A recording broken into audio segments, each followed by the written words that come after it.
If you have pending transfers on Lyft, it can be frustrating. Follow these simple steps to resolve the issue quickly. Step 1. Check your payment method.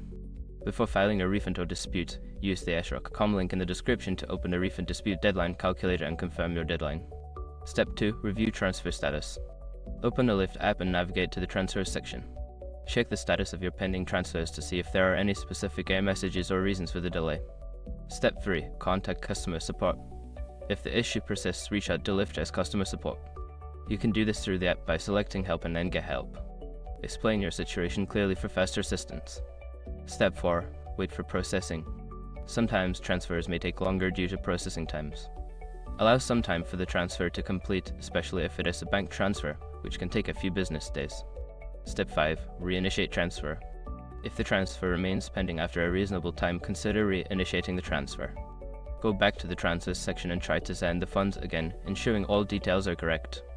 By following these steps, you should be able to resolve any pending transfers on Lyft effectively. If issues continue, keep in touch with customer support for further assistance.